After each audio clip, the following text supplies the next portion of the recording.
Welcome, everyone, to today's coffee lecture. With respect to this query translation tool, here are some of the things that we will be covering.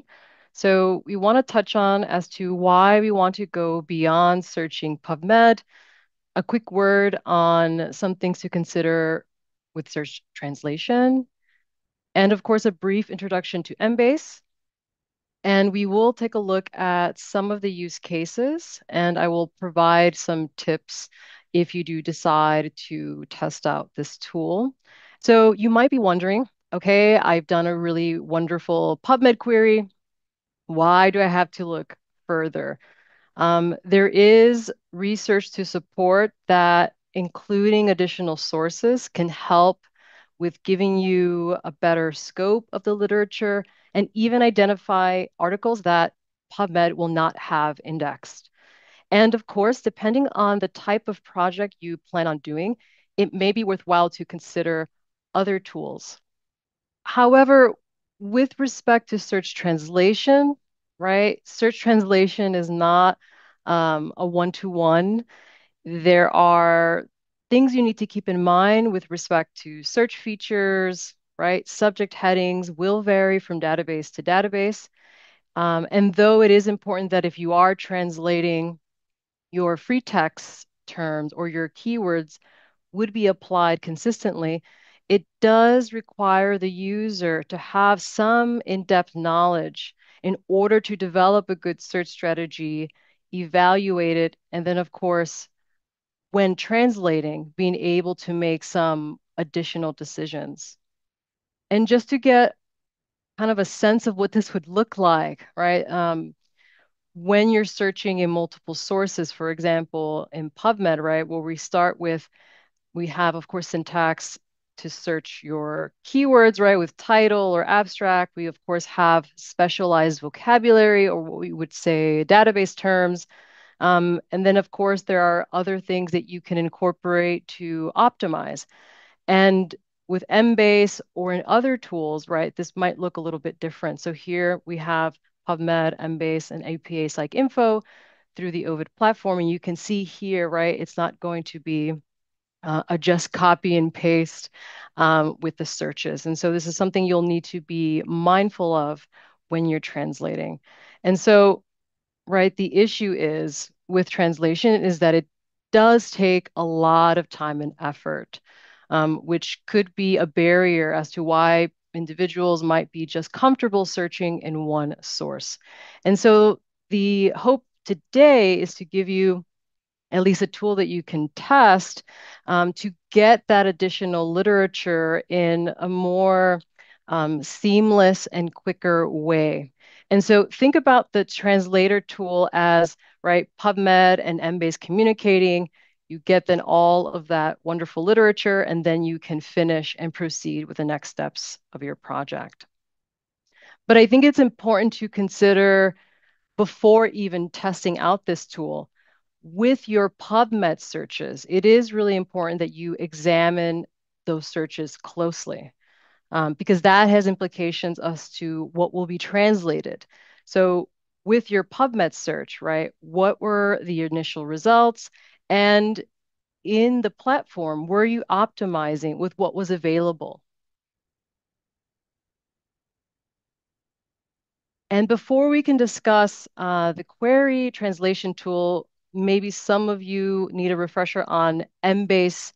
Um, so Embase, it's a leading database that has extensive coverage in pharmacology, toxicology, biomedicine, and it is one of the key databases for evidence synthesis systematic review projects. And it contains tons of literature, over 41 million records, and I imagine that as time goes on, this number will continue to grow. And it also includes other types of research outputs like grade literature, preprints, conference abstracts. And it does have a variety of different search modes to suit the user's preferences and needs. I think the other thing too, with having Embase as an additional tool is that it also has a more international scope and focus, and that can help balance, right, not limiting to just PubMed. And so with the query tool, right, Embase, the database, you can search it in two different platforms, such as the Ovid platform or the Elsevier platform. But to access the tool, you will need to search Embase, but find it through the Elsevier platform.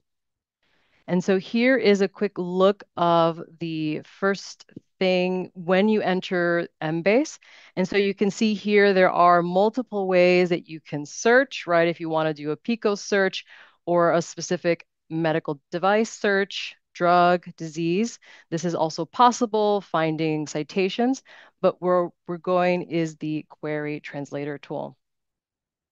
And also, I wanted to add that if you do decide to do something more structured, right, the M tree, this is the specialized vocabulary for Embase. And my tools would be the suite of things in which you can save your searches, rerun them if needed. So here we are. When we want to then translate our PubMed search into Embase, we're going to go select the query translator. And so what we know so far, and this might change over time because it has first was in beta mode. And so now at this point, right, it still can be a good tool to identify additional literature that the PubMed search won't be able to identify. Now, this particular tool only translates single block searches, which means if you are a searcher that does line by line, this won't be able to work for you. So if you are doing a PubMed search, it has to be in a single block. And then, of course, some of the PubMed terms will not be translated accordingly. And if you are using this tool for a systematic review search, keep in mind that with the mapping, potentially some of the search terms might be missed or overlooked. And though you are able to edit in the translation tool, there is some limitations with that as well. So let's look at a couple of search scenarios just so that you get a little bit of insight of what your experience might be if you are testing out this tool. So for those of you that do quick and dirty searches in PubMed, you might be tempted to, again, use those main key terms and just plug it in into the query translator. And as you can see in this example, you're going to get 0 hits. What's really important in order for the query translator to perform accordingly is to have that important syntax. And so, for example, if you're doing a quick and dirty search like this, what you will need to do is go into the advanced search page of PubMed.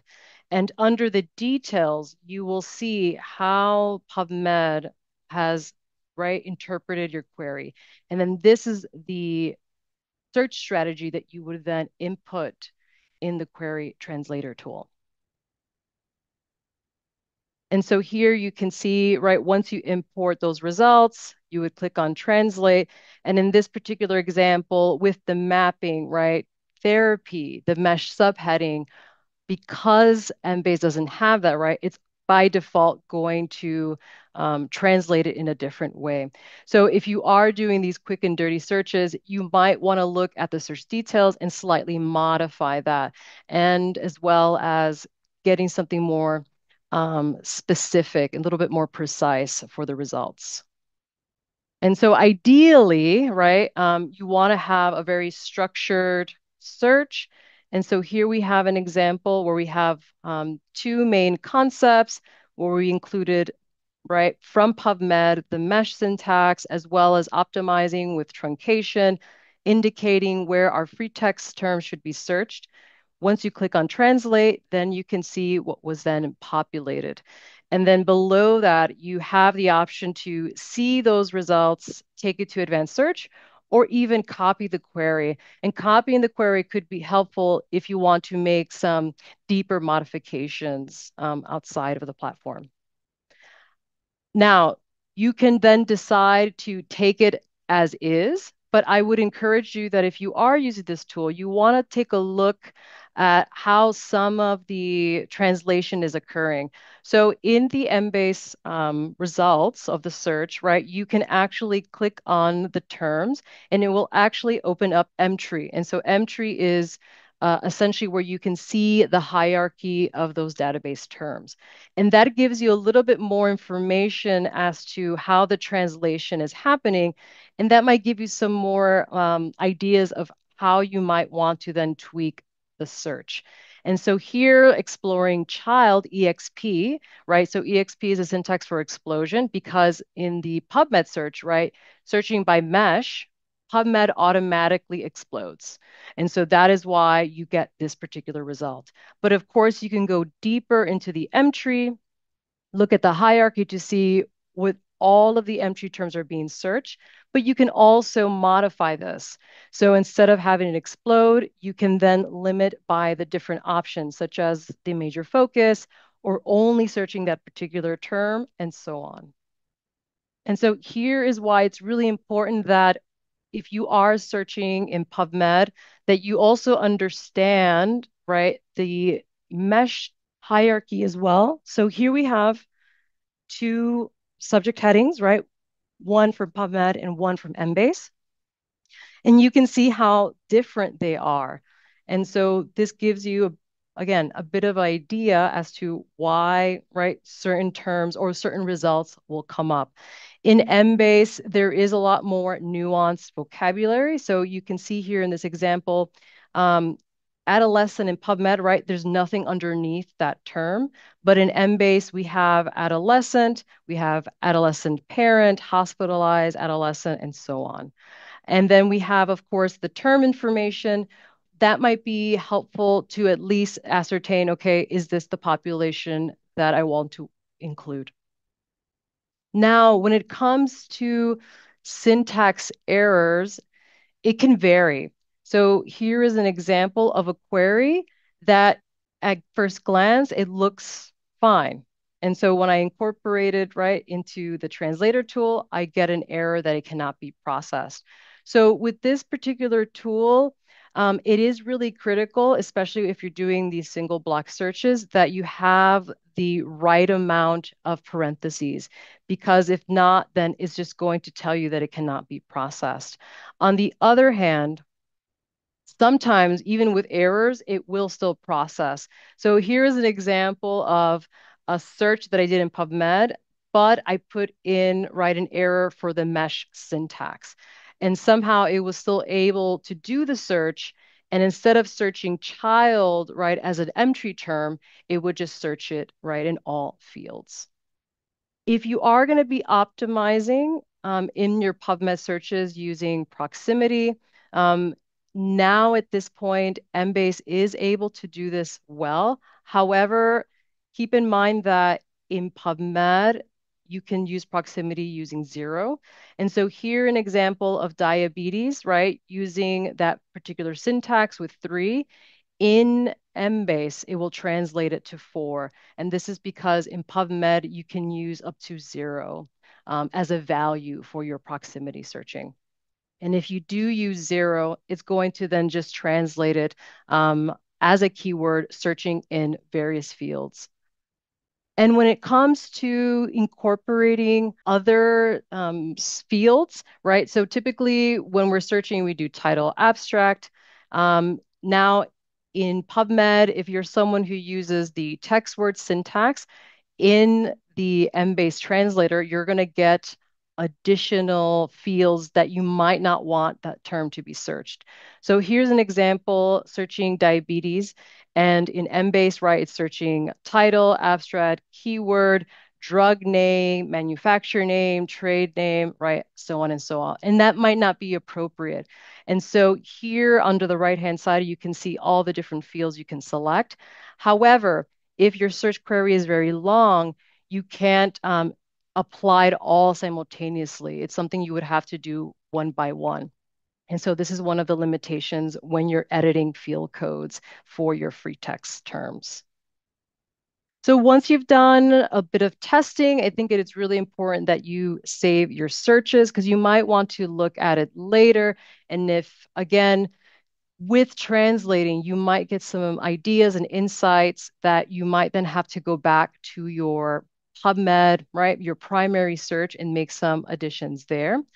But here, once you're done using the tool in Embase, if you go under My Tools and Save Searches, you can then keep your search so that you can then refresh it at a later time.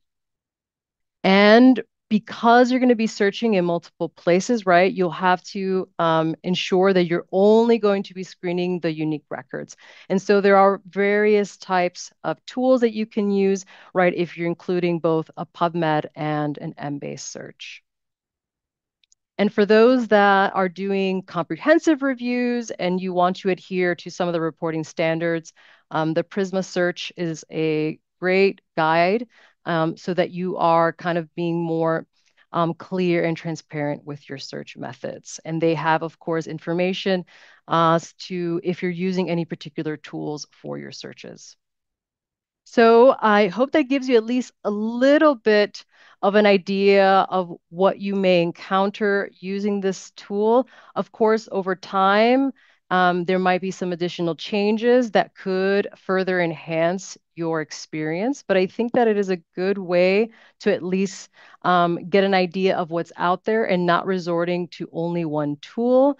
I think every person has, right, their own aims as to what they want to achieve. And do consider the advantages and limitations of the tool and always check and review your search syntax, not just when you're translating, but also with your primary searches. And of course, if there are questions, you can speak with an information specialist and we can give you some more ideas of search translation as well as other tools. And Embase, because this is a new tool, there are resources and information that you can get just to get more, again, to optimize the tool even better. And if you have any questions, you can reach us at the Medicine and Pharmacy portal. We also have a research support form so that if you want to meet with us with a consultation, we will be happy to meet with you and discuss your projects.